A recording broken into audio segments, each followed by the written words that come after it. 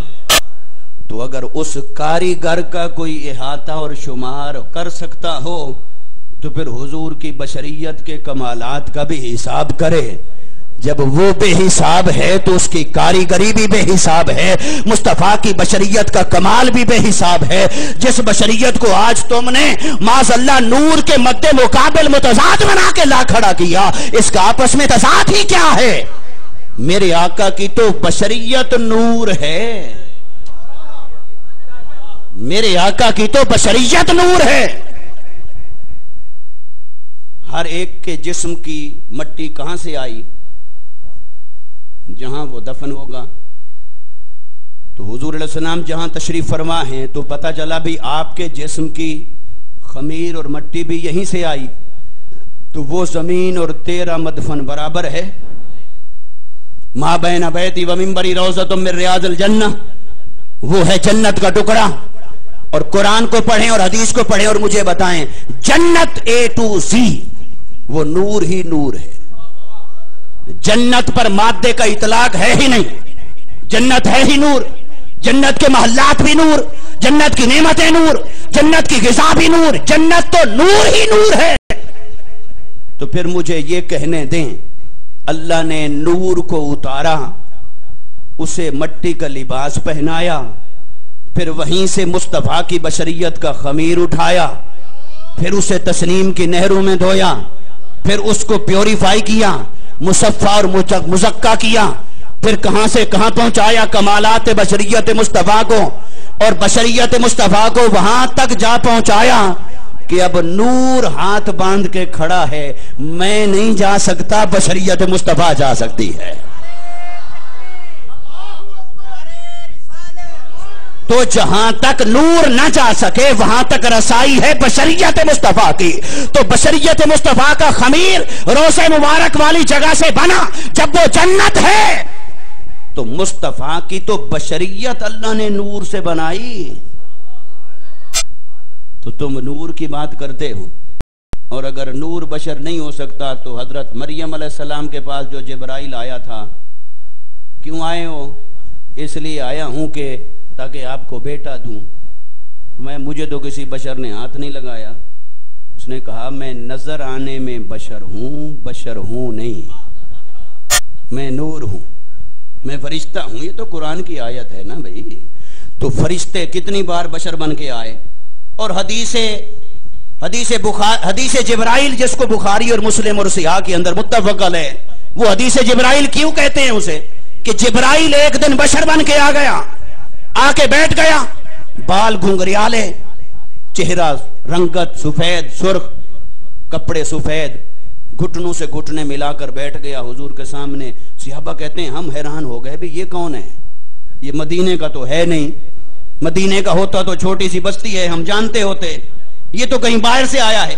پھر سوچا باہر سے آیا ہے تو اس کی سواری کدھر ہے؟ یہ صحرا سے گزر کے آیا، گرد و غبار نہیں ہے، چہرے پر مٹی نہیں ہے، یہ باہر سے آیا ہے تو مٹی ہوتی، اندر کا ہے تو ہم جانتے ہوتے، یہ ہے کون؟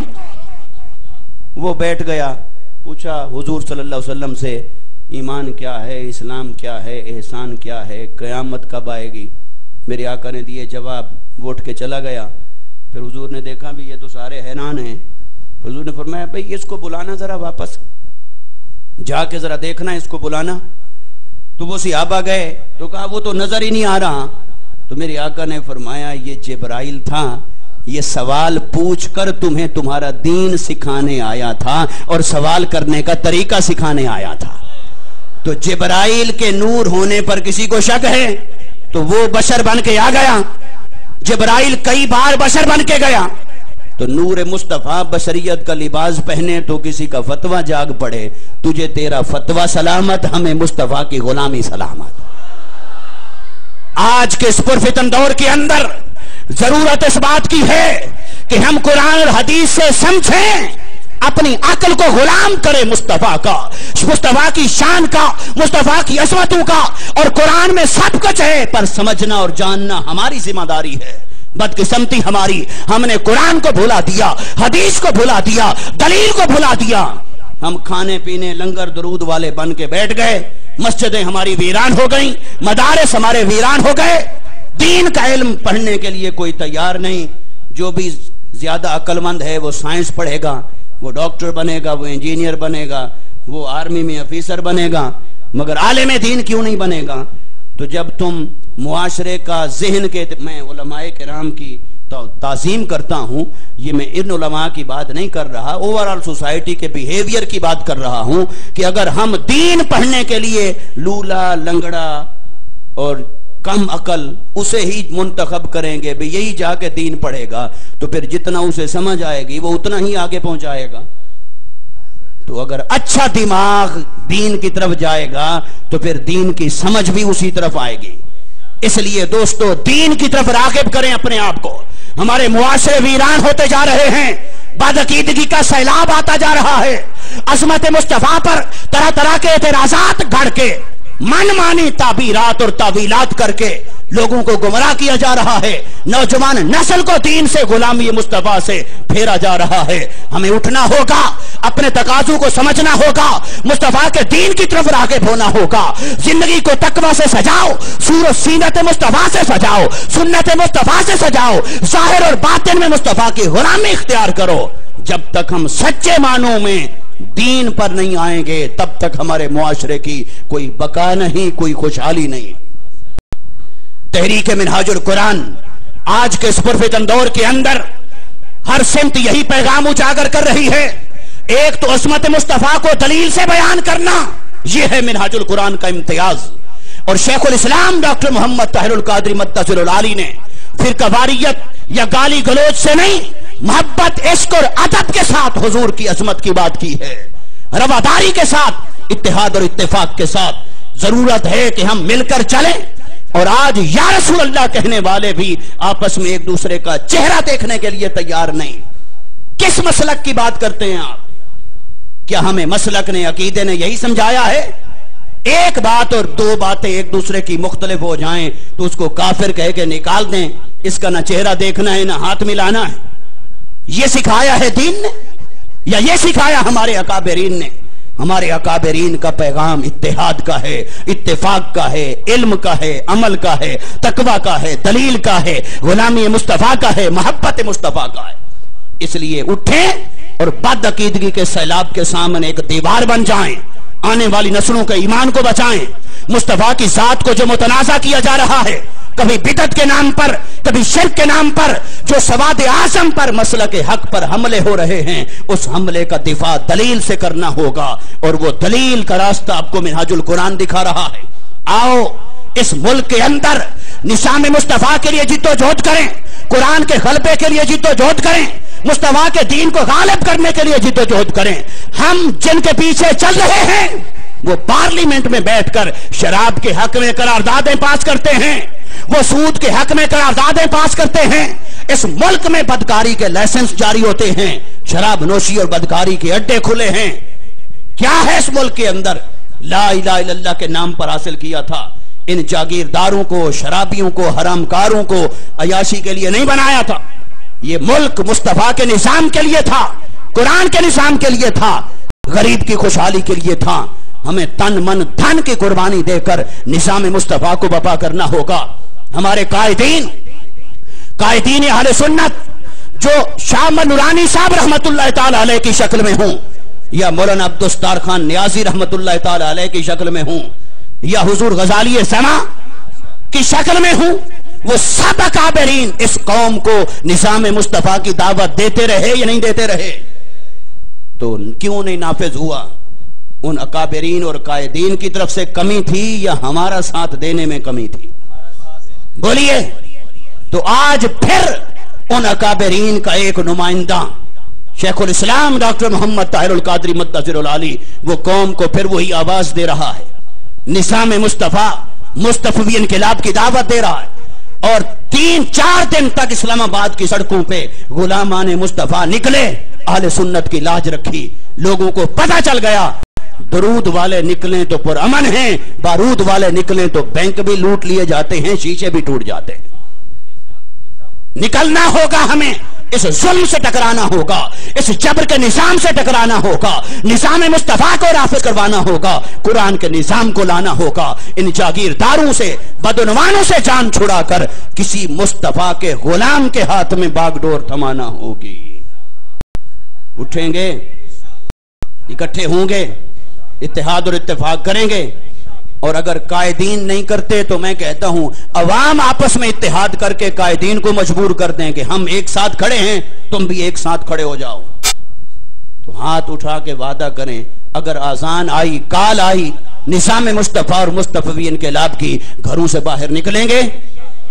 جو نکلے حضور کے دین کی خاطر ہاتھ کھڑا کریں اور وعدہ کریں کہ جب بھی آئی آواز آئی حضور کے دین کے غلبے کے لیے ہم اٹھیں گے، اور اس ملک اور دھرتی پر نظام مصطفیٰ اور مصطفی انقلاب کا سورج طلوع ہو کر رہے گا۔